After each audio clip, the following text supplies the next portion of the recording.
रजीम। बिस्मिल्लाहिर्रहमानिर्रहीम। अस्सलातु वस्सलामु अलैका या रसूल अल्लाह व अला आलिका व अस्हाबिका या हबीब अल्लाह। अस्सलातु वस्सलामु अलैका या नबी अल्लाह व अला आलिका व अस्हाबिका या नूर अल्लाह। गमों ने तुमको जो घेरा है तो दुरूद पढ़ो, जो हाजिरी की तमन्ना है तो दुरूद पढ़ो। सल्लु अलल हबीब सल्लल्लाहु अलैहि वसल्लम।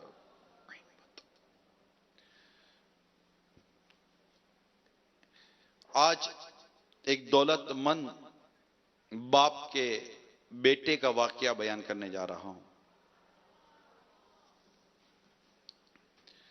अपने अंदाज पर कुछ तसर्रुफ के साथ बयान करूंगा।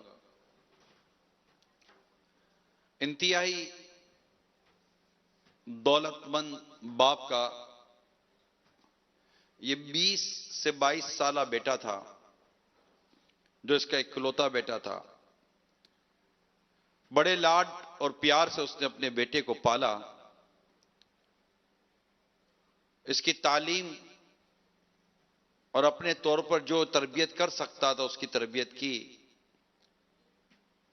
जब वो जवान हो गया तो एक दिन बाप अपने बेटे को लेकर कुछ नसीहत करने लगा कि बेटा, मैंने तुम्हारी परवरिश में, तुम्हारी तालीम और तरबियत में अपने तौर पर कोई कमी ना छोड़ी। अब मेरी ख्वाहिश यह है कि तुम मजीद कुछ हुनर और फन हासिल करो और मेरे कारोबार को संभालो। मेरा बहुत बड़ा बिजनेस है, मेरा बहुत बड़ा कारोबार है और बाप का कारोबार बेटा ही संभालता है। तुम मेरे इकलौते बेटे हो। मैं तुम्हारा जवाब चाहता हूं कि तुम क्या चाहते हो, कि क्या तुम मेरा कारोबार देखोगे, संभालोगे? बेटे ने कहा, अब्बा आपने कोई ऐसी बात की नहीं है जिसमें मेरे लिए कोई भले की बात ना हो। जो आप कह रहे हैं मेरे फायदे की बात कह रहे हैं। कहा नहीं, वाजे वाजे बताओ, साफ साफ बताओ कि तुम क्या चाहते हो। कहा अब्बा आप जैसे कह रहे हैं मैं वैसा ही करूंगा और आप मजीद जो चाहते हैं मैं वो करने के लिए तैयार हूं। बाप खुश हुआ कि बेटे ने बाप की बात मान ली। खुशी खुशी बहुत गुजरे और उसने अपने वालिद का पूरा बिजनेस संभालना शुरू कर दिया। और यूं कॉलेज और यूनिवर्सिटी की तालीम हासिल करके उसने अपने बाप का कारोबार संभाल लिया। बाप बहुत दौलतमंद था, कारोबार भी बहुत वसी था। इसका एक दोस्त था और दोस्त इसका खालाजाद भाई था। कारोबार की मसरूफियत से एक दिन निकलकर ये अपनी खाला के घर गया कि बहुत दिन हुए अपने दोस्त से मुलाकात नहीं हुई। खाला ने दरवाजा खोला, बेटे ने उससे सलाम किया कि खाला जान सलाम। खाला ने सलाम का जवाब दिया। खाला का कुछ चेहरा उदास उदास था।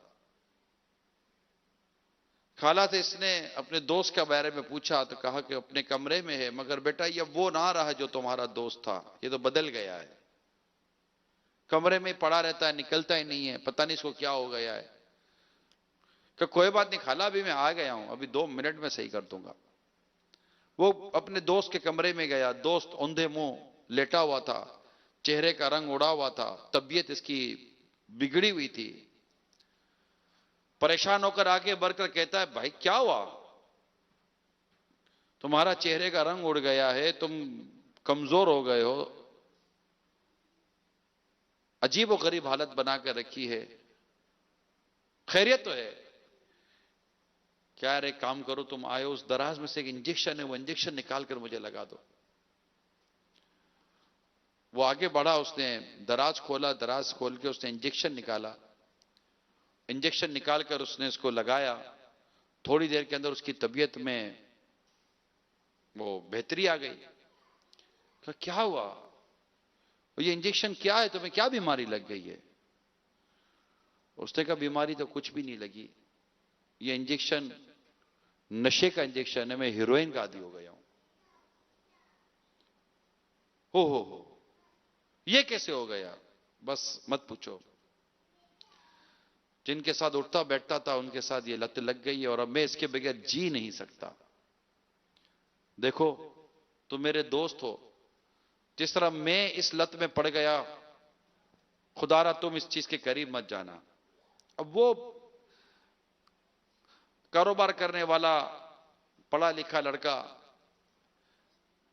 उसका एक अपनी तालीम और तरबियत का अंदाज था। उसने कहा कि ये 2 टके की चीज मेरा क्या बिगाड़ेगी, मैं इन चीजों में नहीं पड़ता, मैंने एक दो छोटी मोटी चीजों के मैंने भी एक दो कश लगाए, मुझे कोई इससे फर्क पड़ता नहीं है। कहा नहीं मेरी मानो, तुम इससे दूर रहना। अरे कुछ भी नहीं होता, ले मुझे दे। उसने ली और उसने इसका तजर्बा किया, थोड़ा सा तजर्बा किया, इसको इसकी गुनूदगी चढ़ी। इसने कहा कि देख तूने कुछ और नशे किए होंगे, ये बड़ा जानलेवा कातिल नशा है, इससे दूर रहे। वो ना माना, उसने भी अपने तौर पर हाथ साफ किया उसने, और वहीं उस पर गुनूदगी तारी हुई और उसका एक अजीब व गरीब सा नशा था चढ़ा और वहीं वो लेट गया। खैर उसे होश आया तो उसके दोस्त ने कहा मैंने पहले कहा था, खालाजाद भाई ने कहा मैंने पहले कहा था इससे दूर रहे। वो चला गया अपने घर पर, और घर पर जाने के बाद इससे फिर उसकी तलब हुई। वो ढूंढता हुआ अपने खालाजाद भाई के पास पहुंचा, वो अपने वही नशे वाले दोस्तों की गैदरिंग में था, और जाकर इससे कहा कि मुझे वो 2 जो मैंने इस्तेमाल किया था।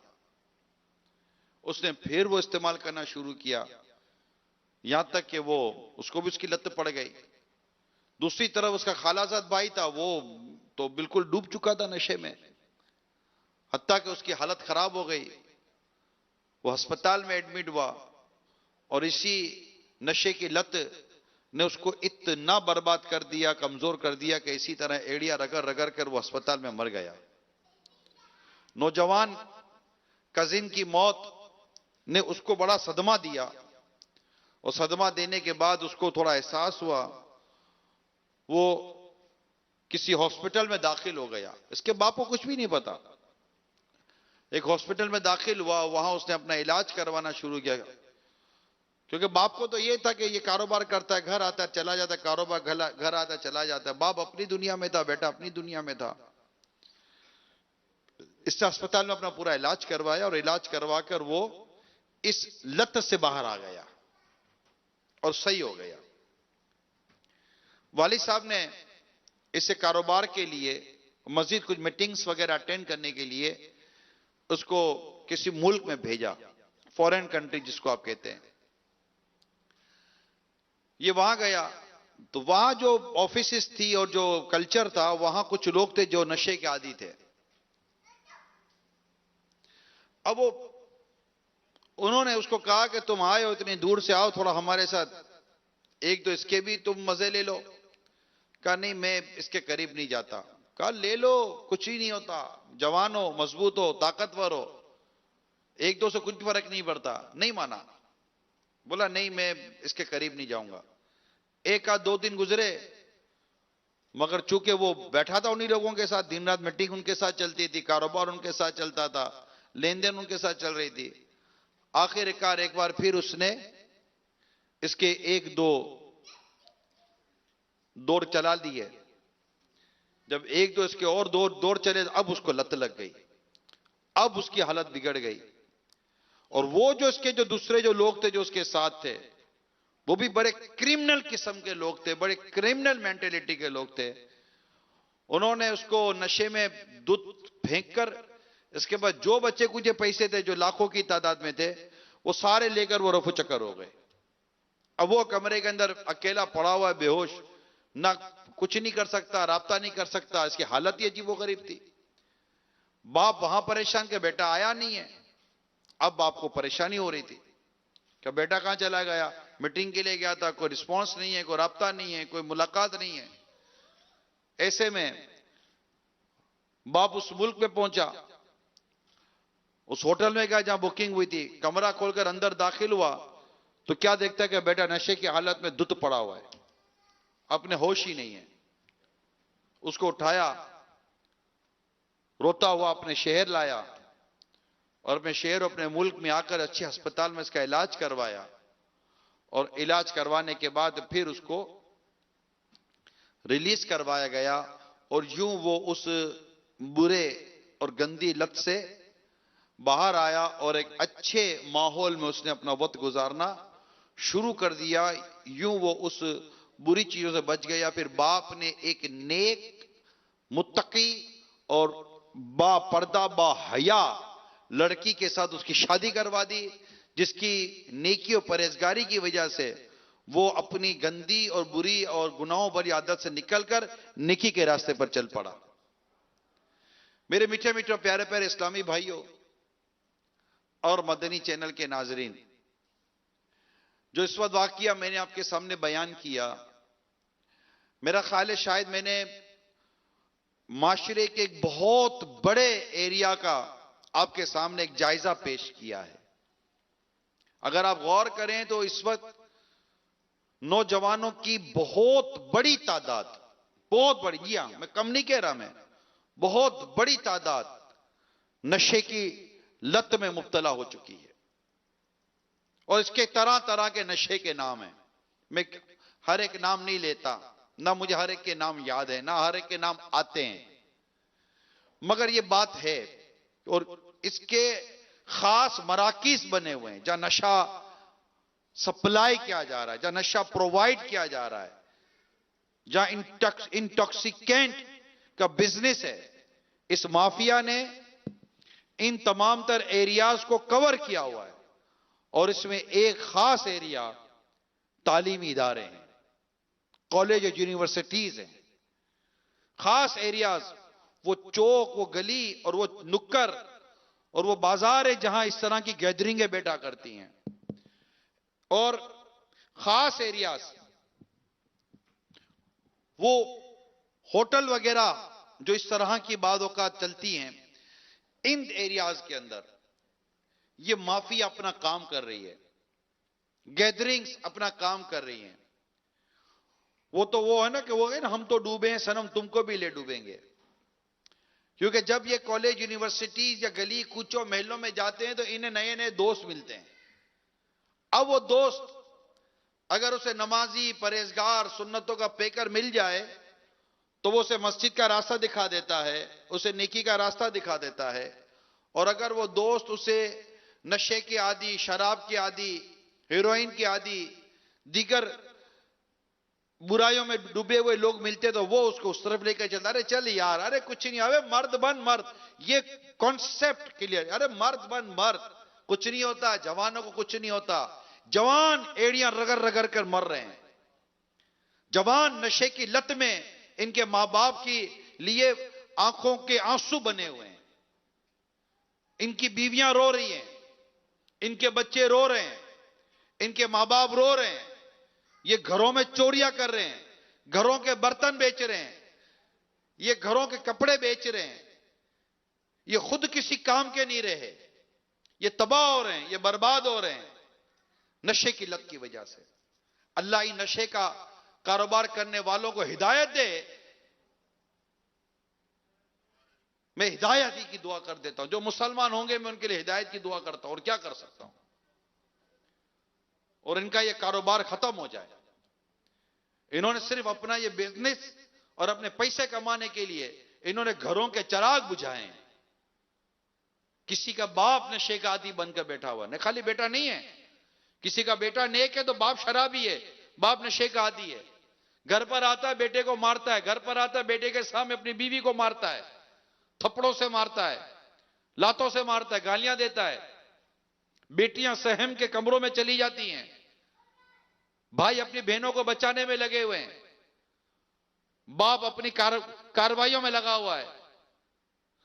जब होश में आता है तो फिर कस्में वादे करता है कि नहीं बस आज के बाद नहीं करूंगा, फिर लत चढ़ती है, फिर भागता है, भागकर जाता कहां है? ये नशे का आदि भागकर जाता कहां है? ये शराब का आदि भागकर जाता कहां है? ये जुए का आदि भागकर जाता कहां है? ये वहीं जाकर बैठता है जहां पर इसको जुआ खेलने को मिल रहा है। ये वहीं जाकर बैठता है जहां उसको शराब पीने को मिल रही है। ये वहीं जाकर बैठता है जहां उसे नशा पिलाया जा रहा है, नशा दिया जा रहा है। ये उसी सर्कल, उसी गैदरिंग के अंदर जाकर बैठ रहा होता है और उसके पीछे पूरा एक माफिया काम कर रहा होता है। पीछे से सप्लाई आ रही होती है, आगे नौजवानों की नस्लें तबाह बर्बाद हो रही होती हैं। ये नशे, शराब और जुए के आदि, शराब और जुए के आदि, ये वो तबका है। आपने सुना होगा एक जुमला, अरे एक नंबर का जुआरी शराबी है, सुना है ना? शराब आदमी को जुए पर मजबूर कर देती है। वजह मैं बताता हूं कि शराबी और इस तरह के दीगर नशे करने वालों को लोग नौकरियां नहीं देते क्योंकि जॉब कर नहीं सकते। इनकी अक्लें खराब हो जाती हैं। नशा करने से अक्ल खत्म हो जाती है, समझदारी खत्म हो जाती है। दिमाग का जो खून है ये उसको चूसती है, ये चीजें उसे खा रही होती चीजें, नसों को सुकर रही होती है ये चीजें, गुर्दे खराब कर रही होती है चीजें, तरह तरह के अमराज में मुब्तला कर रही होती चीजें, खून में तरह तरह की बीमारियां पैदा कर रही होती चीजें। उसमें उसको सुस्ती होती है, उसमें उसका सर भारी पड़ रहा होता है, उसमें उसको मजा नहीं आ रहा होता और उसको तरह तरह की परेशानियों की वजह से वो किसी भी जगह पर कारोबार नहीं कर सकता, जॉब नहीं कर सकता, वो जॉब लेस हो जाता है। इसे कोई नौकरी नहीं दे रहा होता। अब उसे लत पड़ गई है, उसे शराब पीनी है, उसे नशा करना है, उसे अपनी ख्वाहिशात को पूरा करना है। इसके लिए उसके पास रास्ता होता है जुआ खेलने का, जहां वो घर के कपड़े, घर का सोना, घर के बर्तन, वो घर की चीजें लाकर बेच रहा होता है। जीतता है तो नशा करता है, हार रहा होता है तो फिर इसे और तकलीफ शुरू हो जाती है। हत्ता के मैंने पढ़ा है एक जुआरी ने जुए में अपनी बीवी और अपनी बेटियों को लगा दिया, जुआ हार गया और इसके जुआ खेलने वाले वो लफंगे दोस्त उसके घर पहुंच गए उसकी बीवी और बच्चियां उठाने के लिए। मेले वाले जमा हो गए और उसे मार भगाया कि पागल पागल हो गए हो, ये तो जुआरी है, बिगड़ा हुआ आदमी है, इससे बच्ची अपनी बच्चियां और बीवी दांव पे लगा दे, तुमने खेल भी लिया। मगर वो क्या करेंगे? गैरत मर जाती है, शर्म मर जाती है, हया मर जाती है। ये मेरे मोतकिफीन इस्लामी भाइयों, हजारों मोतकिफीन इस्लामी भाइयों और मुझे मदनी चैनल पर देखने सुनने वाले इस्लामी भाइयों और इस्लामी बहनों, क्यों इस्लामी बहनों का मैं क्यों कह रहा हूं? आप रिसर्च, मैं आपको रिसर्च बता रहा हूं। इस वक्त नशे में, शराब और तरह तरह के नशे में मुब्तला औरतों की बहुत बड़ी तादाद बन चुकी है। लड़कियां खुलकर नशा कर रही हैं, खुलकर शराबें पी रही हैं। मैं नहीं कहता सिर्फ पाकिस्तान में, यहां भी बात सेक्टर हैं ऐसे, बाद एरिया हैं ऐसे। प्रॉब्लम यह है कि ये नशा करने वाले ढूंढ रहे होते हैं इस तरह के कमजोर पिलर और उनके जरिए ये अपनी प्रोडक्ट को आम कर रहे होते हैं। पता नहीं कितने लड़कों को ये कमीशन पर रख लेते होंगे। ऐसे ही एज्यूम कर रहा हूं मैं कि तुम इसके नशे को निकालो, पीछे से सप्लाई करो, हम तुम्हें और देंगे। इस तरह उनकी भी आमदनी चल रही होती होगी, वल्लाहु आलम। और ये नशा कहां से मिलता है, कौन प्रोवाइड कर रहा होता है? मोस्टली जो बिल्कुल मजबूत जो कानून नाफिज करने वाले होते हैं, एक तादाद होती है जिनको पता होता है कि ये चीजें कहां से सप्लाई हो रही होती हैं। ये चाहे तो इन्हें दबोच सकते हैं, ये चाहे तो इन्हें पकड़ सकते हैं, ये चाहे तो इन्हें कैफरे किरदार तक पहुंचा सकते हैं। मगर इनमें बाज वो करप्टेड लोग होते हैं जिनके मुंह में हड्डी दी जा रही है, जैसे कुत्ते को हड्डी दी जाती है।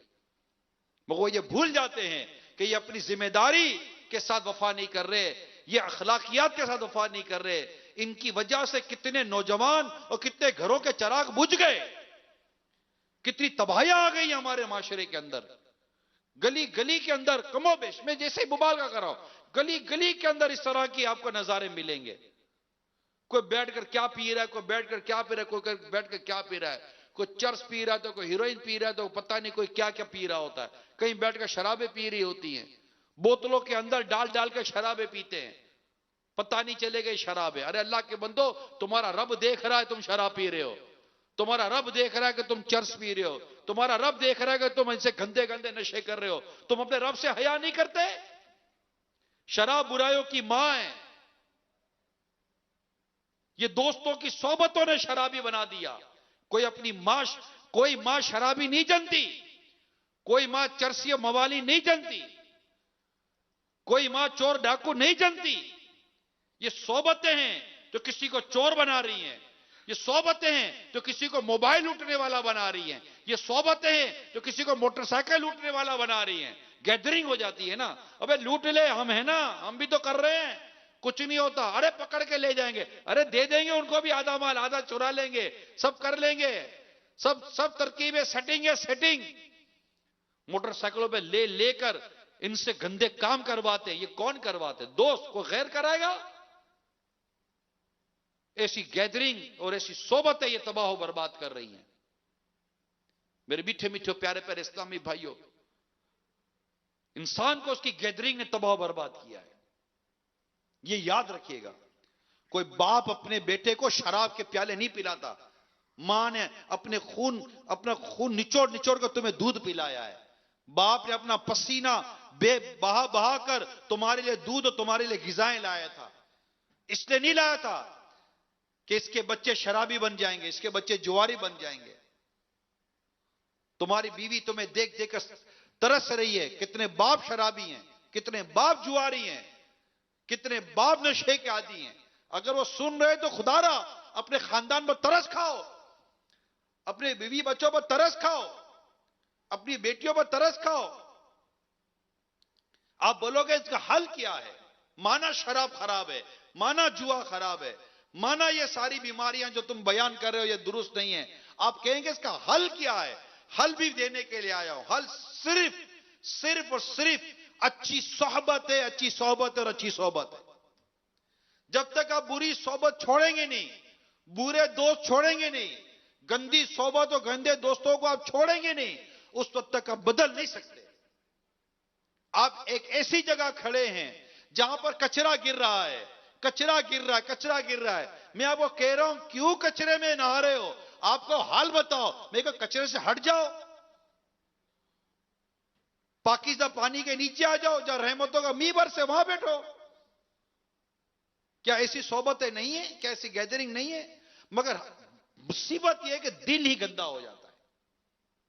हमारे कई ऐसे नौजवान मिलेंगे आपको जिसके दिल गंदे हो गए। 50-50, 60-60, 70-70 साल के लोग मिलेंगे जो जुए और शराब के आदी हैं। इनका दिल ऐसा हो जाता है, ये जब तक वहां जाते नहीं है इनको चैन नहीं मिलता। 50-50, 55-55, 60-60 नाना हो गए, दादा हो गए, फिर भी शराब की और नशे की आदत नहीं जाती। अस्तगफिरुल्लाह, ये ऐसी लत है। मतलब मैं सिर्फ नौजवानों का एड्रेस नहीं कर रहा, मैं आपको तमाम जो ये नौजवान मर्द औरत सबके बता रहा हूं।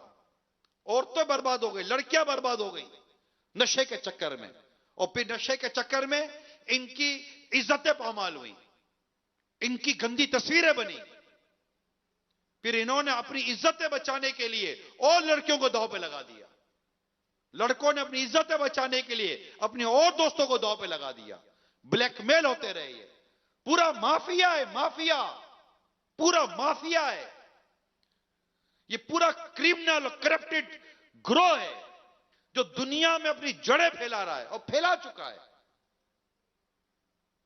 ए मेरे मीठे प्यारे इस्लामी भाइयों, आज हम नियत करें इंशाअल्लाह हम जिंदगी भर इस माफिया और इस गंदगी से बचे रहेंगे और मेरे आका की उम्मत को बचाते रहेंगे, बचाते रहेंगे इंशाअल्लाह। अब सोचो तो सही, एक शराबी को अगर आप उसके घर से, जिसके एक शराबी को आप अगर आप बचाने में कामयाब हो जाते हो, उसके घर के एक एक फर्द की आपको दुआएं कितनी मिलेंगी। एक नशे के आदि को अगर आप नशे से छुड़वा देते हो, उसके मां बाप, भाई बहन, बीवी बच्चे आपको कितनी दुआएं देंगे। अच्छी सोहबत में आ जाए, बस सिर्फ अच्छी सोहबत में। हदीस पाक में है, तिरमिज़ी शरीफ की हदीस है, आदमी अपने दोस्त के दीन पर होता है, उससे देखना चाहिए कि वो किस से दोस्ती कर रहा है। दोस्ती मैं भी जानता हूं कि उमूमन बंदा किसी ऐसी गैदरिंग के बगैर रहता नहीं है, उसको सोबत चाहिए, दोस्ती चाहिए, गैदरिंग चाहिए होती है। ऑफिस में जाए, स्कूल में जाए, कॉलेज में जाए या किसी इदारे में जाए, महल्ले में कहीं ना कहीं कुछ ना कुछ किसी ना किसी के साथ उसकी अलग से अलग दोस्ती हो जाती है। किससे दोस्ती कर रहे हो? या अपना नेचर भी नोटिसेबल है। देखिए, दो मक्खियां हैं, मक्खियां दो तरह की हम पाते हैं, ठीक है। एक मक्खी सारे बदन की खूबसूरती को छोड़कर आखिर गंदगी और पीप पर बैठती है, जख्म पर बैठती है, गंदगी पर बैठती है।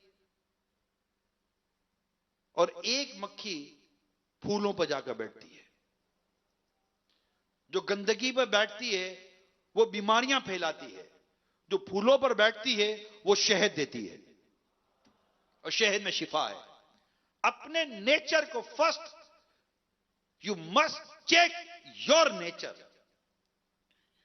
आपका नेचर क्या है? आपको कहां मजा आ रहा है?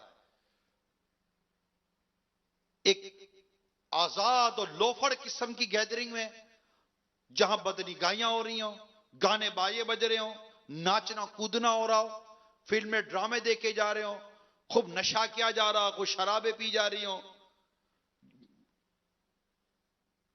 इन वन सेंटेंस जहां हमारे रब की नाफरमानी की जा रही है, आपको वहां मजा आ रहा है?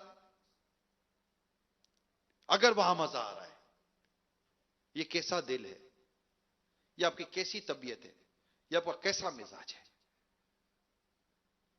क्या आपको ऐसी जगह मजा नहीं आना चाहिए जहां पर अल्लाह उसके रसूल का जिक्र हो रहा हो? आप ऐसी मजलिस ना ढूंढे जहां पर दुरूद पाक पढ़े जा रहे हो। आप ऐसी मजलिस ना ढूंढे जहां पर अल्लाह के पाकीज़ा कलाम कुरान करीम की तिलावत की जा रही हो, जहां मदीने पाक की बातें की जा रही हो, मक्का पाक की बातें की जा रही हो, कभी गुंबद खजरा की बातें हो रही हो, तो कभी काबा मुशर्रफा की बातें हो रही हो, कभी आका दो जहां सल्लल्लाहु ताला अलैहि वसल्लम की जुल्फों की बातें हो रही हो, कभी आका के रुख अनवर की बातें हो रही हो। क्या ऐसी जगह बैठने का मजा आता है जहां को फिल्मी एक्टर गुलकार के हेयर स्टाइल का तस्करा हो रहा हो? या ऐसी जगह बैठने पर मजा आता है जब मीठे मीठे मुस्तफा की प्यारी जुल्फों के मुबारक जिक्र हो रहा हो? कहां मजा आता है? आपको कहां मजा आता है? जहां किसी एक्टर गुलकार और फनकार के चेहरे का वो बयान किया जा रहा हो कि यार इसका चेहरा देखो, इसका ये देखो, या अल्लाह ना करे किसी हीरोइन का, ये हीरोइन तो हीरोइन होती है, चाहे ये हो कि वो हो, खतरनाक ही है। या वहां दूसरी तरफ महबूब करीम सल्लल्लाहु ताला अलैहि वसल्लम के प्यारे प्यारे चमकते दमकते नूर बरसाते दंदाने मुबारक का जिक्र हो रहा है। को मजा कहां आ रहा है? ये देखो ना, आपकी अपनी तबीयत को तो पहले चेक करो। आपकी तबीयत क्या चाह रही है? जब आप घर से निकलते हो तो कहां दिल कर रहा है वहां जाकर बैठूं जहां अल्लाह ताला की रहमत बरसेगी, कि वहां जाकर बैठूं जहां शैतान की नहुसत बरसेगी? आपका दिल क्या कर रहा है? जब आप चैनल पर बैठे हैं, रिमोट तो आपके हाथ में ना। भले मानता हूं मैं मीडिया की बर्बादी, मीडिया ने बहुत बर्बाद किया है। जो दिखाना है मीडिया दिखा रहा होता है। कोई शर्मो हया के मयार अब बाकी रखने का जैसे जहन ही खत्म होता चला गया। मगर मैं आपसे पूछता हूं, ए मेरे मदनी चैनल के नाज़रीन, मैं आपसे पूछता हूं, आप घर में अकेले हो, रिमोट आपके हाथ में, ओके, किसने गन पॉइंट पे लिया है आपको? किसने आपको जान की धमकी दी है कि ये चीज देखो? अकेले बैठे हो। आखिर क्या बात है कि आप जिक्र मदीना को छोड़कर, जिक्र मुस्तफा को छोड़कर, अल्लाह और उसके रसूल की बातों को छोड़कर, मैं कहता हूं मदनी चैनल को छोड़कर आप कोई गुनाहों भरा प्रोग्राम, गुनाहों भरा सिलसिला, कोई फिल्में ड्रामे देख रहे हो? मुझे बताओ किसने आपको मजबूर किया था? आपकी तबीयत, आपकी सोच आपको उस तरफ लेकर गई, क्योंकि शैतान का गलबा है। ये बुरी सोबत शैतान का गलबा दिला देती है, दिमाग खराब कर देती है, दिल से खौफ खुदा दूर होता चला जाता है, इश्क रसूल दूर होता चला जाता है, हया और गैरत का जनाजा निकलता चला जाता है। ये बुरी सोहबत की नहुसत है। जब आप नेक लोगों में बैठेंगे, परहेजगार लोगों में, शुरू में मजा नहीं आएगा, मैं आपको बता रहा हूं।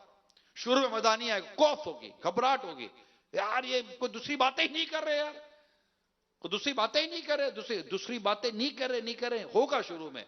अरे मेरे मीठे और प्यारे इस्लामी भाइयों, गुनाहों की बीमारी लग गई है दिल को। ये नेक लोगों की नेक बातें ये दवाई का काम कर रही हैं। शुरू में ये दवाइयां आपको बहुत अजीब लगेंगी, मगर जब शिफा मिल जाएगी तो फिर इंशाल्लाह सब मदीना मदीना होता रहेगा। ज़हन बना लो कि आज के बाद बुरी सोबत में नहीं बैठेंगे। अब आखिर में मैं इमाम गजाली अलैह रहमतुल्लाह वाली की इहयाउल उलूम की दूसरी जिल्द से जहां सोबत का बयान है, वहां इमाम गजाली रहमतुल्लाह ताला अलैह ने इरशाद फरमाया है कि ऐसे शख्स की सोबत में, ऐसे शख्स के साथ बैठो, सोबत जिसपे 5 बातें हैं, जिससे 5 आदतें हैं। अब ये नोट कर लें। नंबर 1, अक्लमंद हो। आप बोलोगे मेरा दोस्त जाहिल है ही नहीं, मेरा दोस्त तो बेवकूफ है ही नहीं, ओ तो भाई ऐसे ऐसे कारनामे अंजाम देता है, इधर से उसको काटा, उधर से उसको पटाया, उसको टोपी घुमाई, उसको ये घुमाया, अरे बाप रे बाप, ऐसे कमाता है, ऐसी लाइनें मारता है, पूछो नहीं बात। ये इस तरह की ये बाजारी लैंग्वेज फिर बोल रहे होते हैं ना, बहुत अक्लमंद है। अक्लमंद कौन?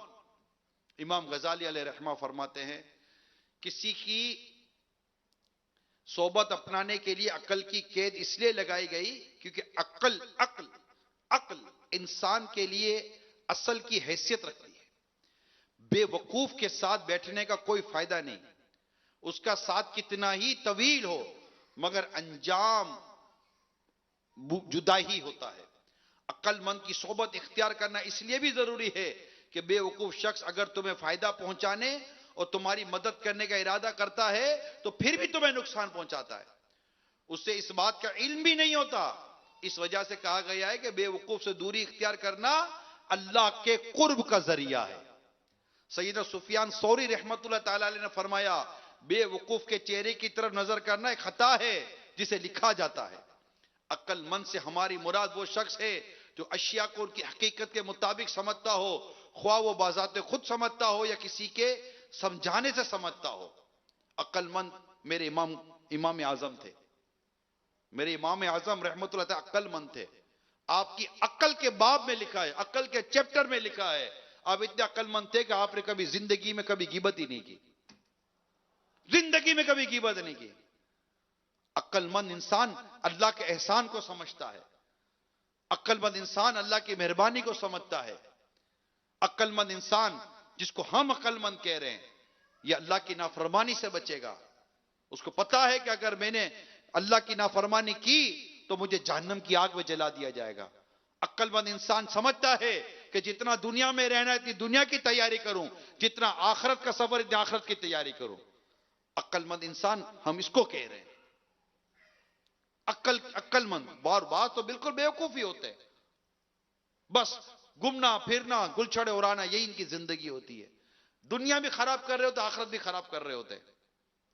दूसरी बात, इमाम गजाली फरमाते दोस्त सोबत किसकी हो? फरमाते जिसके जो अच्छे अखलाक का मालिक हो, जिसके अखलाक अच्छे हों।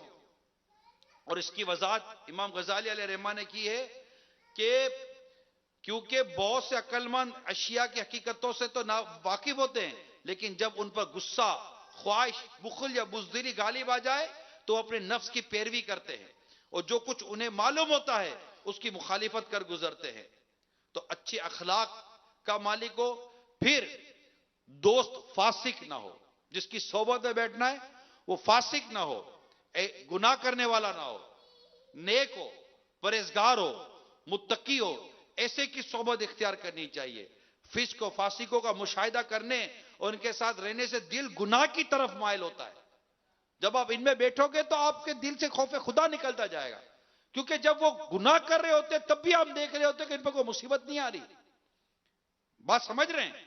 इसने नमाज कजा की, इस पर कोई मुसीबत नहीं आई, इससे झूठ बोला, इस पर कोई मुसीबत नहीं आई, इससे गिबत की, इस पर कोई मुसीबत नहीं आई, इससे दाढ़ी मुंडा, इस पर कोई मुसीबत नहीं आई, ये रिश्वत ले रहा है, इस पर कोई मुसीबत नहीं आ रही है, ये सूद खा रहा है, इस पर कोई मुसीबत नहीं आ रही है। ये तरह तरह के गुनाह करने में कोई मुसीबत नहीं आती। जब ये हम देखते हैं तो दिल में शैतान ये वसवसे और ख्याल डालता है, इस पर कुछ नहीं आता तो मुझे क्यों कुछ होगा। इसके साथ बैठने से इंसान बेबाक हो जाता है और गुनाह पर दिलेर हो जाता है। मगर ये भूल जाता है कि अल्लाह तबारक व ताला जब किसी को ढील देता है और जब अल्लाह जब उसको खींचता है तो फिर वो कहीं का भी नहीं रहता। क्या तुमने नाफरमान कौमों के अजाबों का तस्करा नहीं पढ़ा कुरान में? नाफरमान कौमों को नेस्त नाबूद कर दिया गया। अल्लाह हलीम है। अल्लाह तबारक व ताला की सिफत है हलीम, वो हिल्म वाला है। वो फौरन गिरफ्त नहीं फरमाता, वो मोहलत देता है बंदे को कि बंदा मान जाए, रुजू कर ले, तौबा कर ले, अल्लाह उसका गुनाह माफ कर देता है। तो हमेशा याद रखना मेरे मीठे प्यारे इस्लामी भाइयों, कभी भी फासिक से दोस्ती मत करना। और फांसी के मौलिन तो बहुत दूर हो गया। फांसी के मौलिन ऐलानिया गुनाह करने वाला। क्या फासिक से दोस्ती करोगे और इस तरह के लोग दोस्ती करोगे, इसी तरह गुमराह ना हो कि गुमराह आदमी भी बर्बाद कर देगा। सईदना सईद बिन मुसय्यब रज़ी अल्लाह ताला अन्हु से मरवी है कि खलीफा दुवम अमीरुल मोमिनीन हजरत सईदना उमर फारूक आजम रज़ी अल्लाह ताला अन्हु ने फरमाया, तुम्हें चाहिए कि ऐसा सच्चा दोस्त तलाश करो जिसके साए में जिंदगी बसर कर सको, क्योंकि दोस्त खुशहाली के वक्त जीनत और तंगी के वक्त उम्मीद होता है। अपने दोस्त के मुतालिक हमेशा अच्छा गुमान रखो, हत्ता कि तुम्हारा गुमान गालिब आ जाए। अपने दुश्मन से दूर रहो और दोस्तों में सिवाय अमानतदार के सबसे डरते रहो। अमानतदार वही है जो अल्लाह से डरता है। लिहाजा किसी फाजिर की सोबत इख्तियार ना करो, वरना तुम भी फिस्क में मुब्तला हो जाओगे। और फासिक को अपने राज पर कभी मुब्तला ना करो, बल्कि अपने मामलात में उन लोगों से मशवरा करो जो अल्लाह से डरते हैं। कितनी क्लियर वजाहत हो रही है दोस्ती और सोबत के हवाले से। अल्लाह करीम कुरान पाक में फरमाता है, वकुनू मअस-सादिकीन, और सच्चों के साथ वाबस्ता रहो। अच्छों के साथ वाबस्ता रहे ना, अच्छों की सोबत। आपको पता है नमाजी है, परहेजगार है, नेक है, सुन्नतों पर अमल करता है, मैं इसके पास बैठूं, मैं इसकी सोबत में रहूं। ये गाली नहीं देता, ये गिबत नहीं करता, ये अल्लाह की नाफरमानी नहीं करता। मैंने इसे खौफे खुदा में रोते हुए देखा है, मैंने इसे इश्क मुस्तफा में तड़पते हुए देखा है। जब मदीने का जिक्र होता है तो ये रो पड़ता है। प्यारे मुस्तफा सल्लल्लाहु अलैहि वसल्लम की सुन्नतों पर अमल करता है। गोया के दावत इस्लामी की इस्तिलाह में कहूं तो यह मदनी इनामात का आमिल है। इसके मदनी इनामात हैं। यह जमात से नमाज पढ़ने जाता है, जब अजान होती है तो यह हम सबको छोड़कर अपने रब की तरफ चल पड़ता है। यह अच्छी नीयतें करता है। इसके सर पर इमामे का ताज सजा रहता है, इसके चेहरे पर पूरी दाढ़ी होती है। इसका तो अंदाज ऐसा है गोया के ये शेर है एक, वो एक शेर है, वो सुनाता हूं मैं आपको। इतना तो फना हो जाऊं मैं तेरी जात आली में, या रसूल अल्लाह सल्लल्लाहु ताला अलैहि वसल्लम, इतना तो फना हो जाऊं मैं तेरी जात आली में, जो मुझको देख ले उसको तेरा दीदार हो जाए। ऐसा दोस्त बनाए कि जिसको देखकर प्यारे मुस्तफा का इश्क बढ़े, जिसके साथ बैठूं तो प्यारे रब अज़्ज़ व जल्ला की मोहब्बत बढ़े, जिसके करीब बैठूं तो हर साहबी की मोहब्बत बढ़े, हर साहबी की मोहब्बत बढ़े। याद रखना, आका का हर साहबी जन्नती है। आका का हर साहबी, बोले आका का हर साहबी, आका का हर साहबी, जोर से बोलो, आका का हर साहबी, आका का हर साहबी जन्नती जन्नती, आका का हर सहाबी जन्नती जन्नती, आका का हर सहाबी जन्नती जन्नती, आका का हर सहाबी जन्नती जन्नती, आका का हर सहाबी जन्नती जन्नती। बस सुभान। हम उनके बारे में सिवाय खैर के कुछ नहीं जानते, सिवाय अच्छी बात के कुछ नहीं जानते। बस जो मेरे मुस्तफा का साहबी है, हमारी जानें उन पर कुर्बान, हमारी नस्लें उन पर कुर्बान। हमें ऐसों की सोबत में बैठना है। जो अमीर सुन्नत ने पिछले दिनों आपको बड़ी प्यारी बात इरशाद फरमाई थी मदनी मुज़ाकरे में, सिर्फ आला हजरत इस वक्त जो मियार है, मियार एक रिलायबल पर्सनैलिटी, एक authenticate personality and then certified personality, उसका एक मियार है, उसका एक पैमाना है, वो है आला हजरत, आला हजरत, आला हजरत और आला हजरत। सिर्फ रजा। क्या मियार है? आला हजरत। क्या मियार है? क्या मियार है? आला हजरत। अंबिया कराम के बारे में हमारी सोच, हमारी नजरिया, हमारी फिक्र क्या होनी चाहिए, हमारा अकीदा क्या होना चाहिए, बताया किसने? आला हजरत ने। तमाम अंबिया कराम के बारे में, तमाम साहबा कराम के बारे में, औलिया कराम के बारे में, आइमा कराम के बारे में, नेक लोगों के बारे में हमें किस तरह का जहन रखना है, कैसी तबीयत रखनी है, हमें किसने बताया? बस जो इस पर है वो हमारा है, वरना हम तो सिर्फ रजा के पीछे पीछे हैं। और ये किसने चलाया है? ये मेरी जबान पर रजा रजा कौन लाया? जमीन कादरी सो जान से कुर्बान मुर्शिद पर बनाया जिसने तुझ जैसे को बंदा गौसे आजम का। मेरे आला हजरत रहमतुल्लाह ताला अलैह के पीछे चलना हमें सिखाया है अमीर अहले सुन्नत ने। इस 26वीं वाले ने बताया है कि 25वीं वाले के पीछे चलो, और ये 25वीं वाले ने बताया है कि 11वीं वाले के पीछे चलो, 11वीं वाले ने बता दिया है कि 12वीं वाले के पीछे चलो, और इंशाल्लाह ये चलते चलते चलते चलते एक दिन इंशाल्लाह सारे जन्नत में चले जाएंगे इंशाल्लाह। इनके पीछे चलना है। ये है वो सोहबत, ये है वो सोहबत जिसके साथ बैठे किसी साहबी के बारे में कमजोर बात नहीं सुनते। हमारे कान सिर्फ साहबा किराम की तारीफ सुनने के लिए। साहबा की तारीफ करो, साहबी है तारीफ करो, खलास। सिर्फ तारीफ, सिर्फ तारीफ, सिर्फ तारीफ कि मेरे रसूल पाक का साहबी है। और जिस साहबी की तारीफ मेरे मुस्तफा करें तो मुस्तफा की उम्मत उसकी तारीफ क्यों ना करें, सल्लल्लाहु ताला अलैहि वसल्लम। और हर साहबी की तारीफ है कि मेरे साहबा तारे हैं, हिदायत के तारे हैं। हदीस पाक का खुलासा यही है, इनकी पैरवी करो हिदायत पा जाओगे। और मेरे अहले बैत ये किश्ती हैं, फितरत। किश्ती में बैठकर सफर तय होता है, सितारों के जरिए रास्ता देखा जाता है, मंजिल मिल जाती है। आला हज़रत लिखते हैं अहले सुन्नत का है बेड़ा पार, अहले सुन्नत का है बेड़ा पार, असहाबे नुजूम असहाबे हुजूर। अहले सुन्नत का है बेड़ा पार, असहाबे हुजूर नजम है और नाव है इतरत रसूलुल्लाह की। अमीर सुन्नत ने हमें अहले बैत की मोहब्बत की किश्ती में बिठाकर साहबा कराम के सितारों के साथ चलने का हुक्म इरशाद फरमा दिया कि यही रजा की तालीम और तरबियत है। चलते रहेंगे इंशाअल्लाह, मंजिल पर पहुंचकर ही दम लेंगे इंशाअल्लाह। अरे हमने भी इलियास कादरी के हाथ में हाथ दिया है, इलियास कादरी के हाथ में हाथ दिया है, ऐसे ही नहीं है। और उसने भी अपना हाथ आला हजरत के हाथ में दिया है, उन्होंने अपना हाथ गौसे पाक के हाथ में दिया है, इन्होंने अपना हाथ मौला अली शेर खुदा कर्रम अल्लाह ताला वजुल करीम के हाथ में दिया है, उन्होंने अपना हाथ मुस्तफा के हाथों में दिया है। इंशाअल्लाह अपना बेड़ा पार है।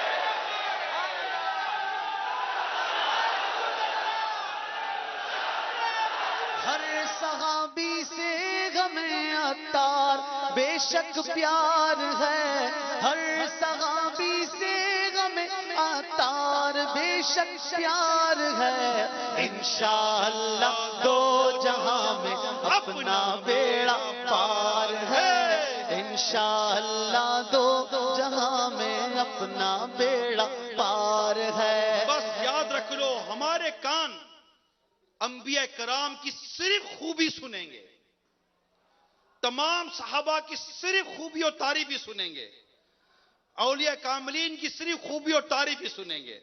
अरे जिससे मोहब्बत होना, तो किताबों में तो लिखा है मोहब्बत महबूब के ऐब देखने से अंधा और ऐब सुनने से बहरा कर देती है। हमें तो अल्हम्दुलिल्लाह अमीर सुन्नत का करम है, ये इनके दामन की बड़ी बरकत है, अमीर सुन्नत के दामन की बरकत है। इनके दामन से तो बंदा चिमटा रहे यार, चिमटा रहे। ऐसा पकड़ के रखो इलियास का दामन, अत्तार का दामन, कोई उखाड़े तो चिथड़े उड़ जाएं, मगर ये दामन हमारे हाथ से ना छूटे। और नहीं छूटेगा, मेरे रब ने चाहा तो नहीं छूटेगा इंशाअल्लाह, इंशाअल्लाह। ले जाऊंगा मैं ईमान, सुन ले लईन शैतान, तेरा चले ना चक्कर, अत्तार रहनुमा है, आतश में ना जलूंगा, फिर दोस्त में रहूंगा, जाऊंगा खुल्द कहकर, अत्तार रहनुमा है इंशाअल्लाह अज़्ज़ वजल। कि मेरे आला, मेरे मुर्शिद, मेरे पीर साहब ने अल्हम्दुलिल्लाह आला हजरत की मोहब्बत, गौसे पाक की मोहब्बत, तमाम औलिया किराम की मोहब्बत और मेरे प्यारे आका की हर सहाबी की मोहब्बत अल्हम्दुलिल्लाह, और तमाम अंबिया की मोहब्बत, प्यारे रब्बे कायनात रब अज़्ज़ व जल्ला की मोहब्बत हमें घोल घोल कर पिलाई है। बस इस दामन से अल्लाह हमें हमेशा वाबस्ता रखे, हमारा ईमान अल्लाह ताला सलामत रखे। दावत इस्लामी और अमील सुन्नत, क्या अमील सुन्नत और अमीर अहले सुन्नत और अमीर अहले सुन्नत और बस यही है हमारा, देखना है।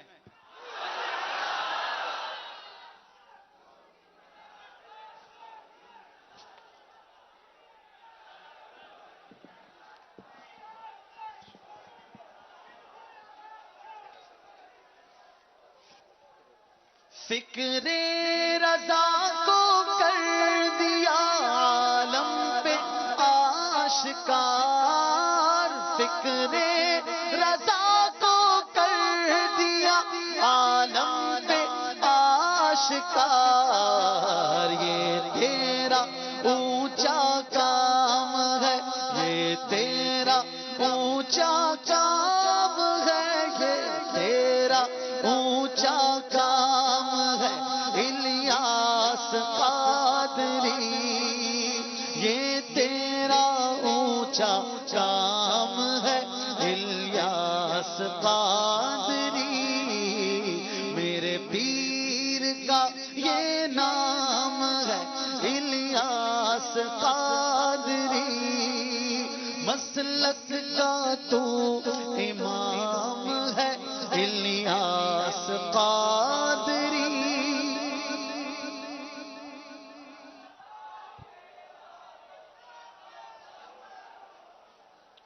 अल्हम्दुलिल्लाह रब्बिल आलमीन, वस्सलातु वस्सलामु अला सय्यिदिल मुरसलीन, अम्मा बाद, फ़अऊज़ु बिल्लाहि मिनश शैतानिर रजीम, बिस्मिल्लाहिर रहमानिर रहीम, सलातु वस्सलामु अलैका या रसूल अल्लाह व अला आलिका व अस्हाबिका या हबीब अल्लाह।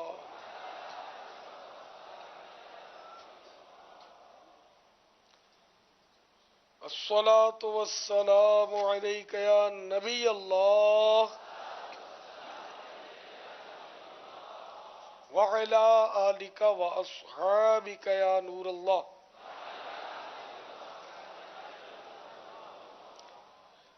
अमल कसीर नमाज को फासिद कर देता है, जबकि न नमाज के अमाल से हो, न ही इस्लाह नमाज के लिए किया गया हो। अमल कसीर माने ज्यादा अमल। तो नमाज के दौरान कोई ऐसा ज्यादा अमल करना, बड़ा अमल करना नमाज को तोड़ देता है, जबकि वो अमल ना नमाज के अमाल से हो, न ही नमाज की इस्लाह के लिए हो। अब अमल कसीर की तारीफ भी सुन लीजिए, ये क्या होता है। जिस काम के करने वाले को दूर से देखने से ऐसा लगे कि यह नमाज में नहीं है, बल्कि अगर गुमान भी गालिब हो कि नमाज में नहीं, तब भी अमल कसीर है। और अगर दूर से देखने वाले को शक व शुबा कि नमाज में है या नहीं, तो अमल कलील है, यानी थोड़ा अमल है और नमाज फासिद ना होगी। अब अमल कसीर की मिसाल, मसलन फोन पकड़ के बातचीत कर रहा है कोई, तो दूर वाला देखकर यही कहेगा कि नमाज में नहीं है, हालांकि नमाज में हो और फोन पर लगा हुआ हो, तो यह अमल कसीर है। इसी तरह फोन नमाज के दौरान यूं देख रहा है, चेक कर रहा है, नंबर मिला रहा है, तब भी देखने वाला ही समझेगा कि ये नमाज में नहीं है, तो ये भी अमल कसीर। तो बाहर शरीयत में इसकी मिसाल ये दी है कि अब उन दिनों तो ये मोबाइल फोन होते नहीं थे, तो मैंने मिसाल दी आपको, जैसे हाथ का पंखा, अब ये भी कम हो गए, तो हाथ का पंखा एक हाथ से भले पंखा कर रहा है दौरान नमाज, तो देखने वाला यही समझेगा कि नमाज में नहीं है तो पंखा कर रहा है, तो ये भी अमल कसीर है, नमाज को तोड़ेगा, नमाज टूट जाएगी। और नमाज तोड़ने वाले आमाल, दौरान नमाज कुर्ता या पाजामा पहनना या तहबंद बांधना, इससे भी नमाज टूटेगी। दौरान नमाज सित्र खुल जाना और इसी हालत में कोई रुकन अदा करना या 3 बार सुभान अल्लाह कहने की मिकदार वक्फा गुजर जाना, तो इससे भी नमाज टूट जाएगी। सित्र खुल गया तो फौरन ढांप ले कि 3 सुभान अल्लाह कहने की मिकदार अगर वक्फा गुजर गया और सित्र खुला रहा तो नमाज टूट जाएगी। या कोई रुकन अदा किया इस दौरान, तब भी नमाज टूट जाएगी।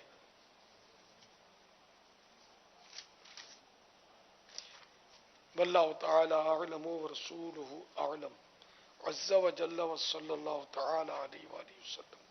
सल्लु अलल हबीब सल्लल्लाहु तआला अला मुहम्मद। सुब्हानक अल्लाहुम्मा व बिहम्दिका ला इलाहा इल्ला अंता अस्तगफिरुका व अतूबु इलैक। सुब्हानक अल्लाहुम्मा व बिहम्दिका ला इलाहा इल्ला अंता अस्तगफिरुका व अतूबु इलैक। सुब्हानक अल्लाहुम्मा व बिहम्दिका ला इलाहा इल्ला अंता अस्तगफिरुका व अतूबु इलैक। सल्लु अलल हबीब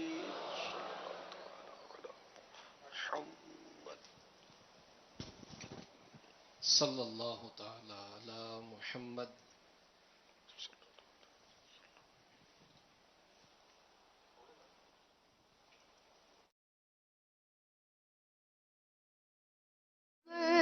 बनो सुन